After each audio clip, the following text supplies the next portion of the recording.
Well, it started off so well, and then 31-7, the Broncos lose here in the wild card round in Orchard Park, New York, to the Buffalo Bills. Their season is over. 10 wins, 8 losses. The first playoff appearance since the 2015 season. It's kind of the good, the bad, and the ugly. The good, the Broncos ending the season in a place that I don't think many people expected they would end it, here in Buffalo against a 5-time defending division champion in the AFC East, the Buffalo Bills. Getting a taste of the postseason, getting a hint of what it's going to take to reach a higher level.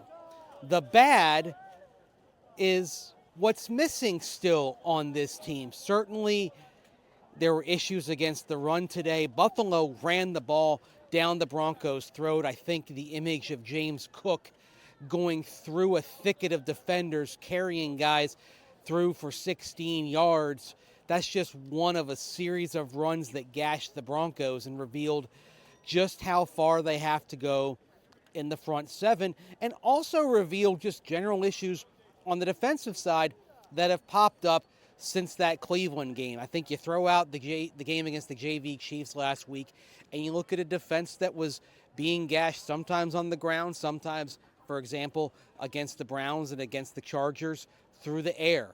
So you've got some concerns there. And then the ugly, just how this game devolved. Bo Nix looked good on the first series, and it wasn't a bad day for Bo Nix. Certainly put in a disadvantageous spot by some failures, particularly on first down. Sean Payton referred to first down being set in long yardage from time to time. That kind of put the offense off kilter. Certainly, we talked throughout the week about the Broncos needing to control the tempo and keep Josh Allen and company off the field. Well, instead it was Buffalo that controlled the tempo pretty much from their first series.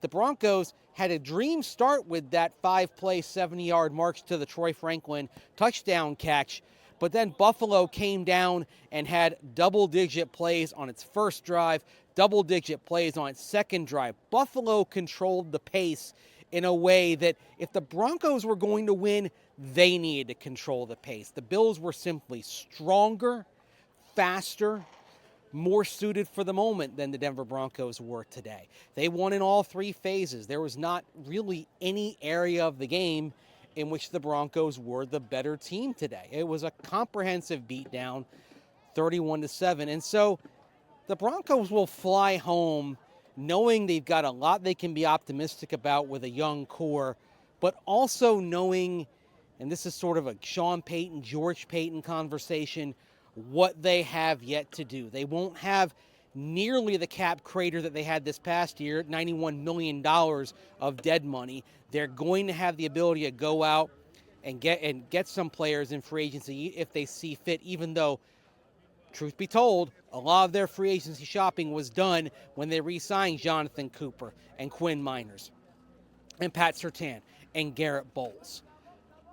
We're going to get down to the Shrine and Senior Bowls here in a couple of weeks, and we're going to be talking about skill guys. Certainly, if you look at what the Bills did with their tight ends, Dawson Knox and Dalton Kincaid, you'd like the Broncos to be able to do that, but they're going to have to probably upgrade personnel there.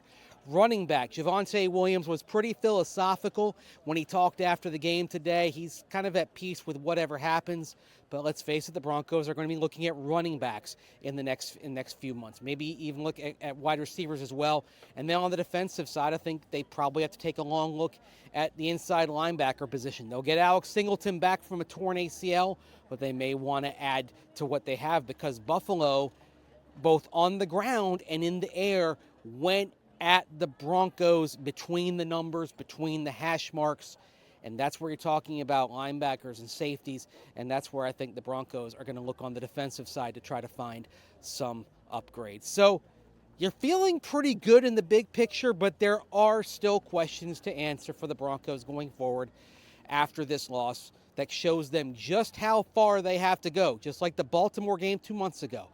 There's a pretty good distance between the Broncos and the elite in the league. They certainly came close against Kansas City, but you play a team twice a year, that tends to narrow the gap.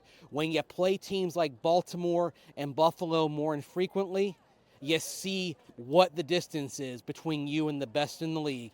And the Broncos have some ground to cover here after this 31-7 loss. This, as always, is brought to you by our friends over at Matthews Fine Watches and Jewelry. They have time for you, and it's the last post-game wrap, but not the last wrap we'll have, because in a couple of weeks, I'll be talking to you from North Texas as we get into Shrine Bowl practice, where we're expecting to see a lot of those CU Buff stars, and then down in Mobile at the Senior Bowl. So it's off season, but there's still plenty to talk about and plenty to discuss here as the Broncos try to get closer to where the Buffalo Bills showed they are today. 31-7 Broncos fall, season over, but plenty left to do over the next few months.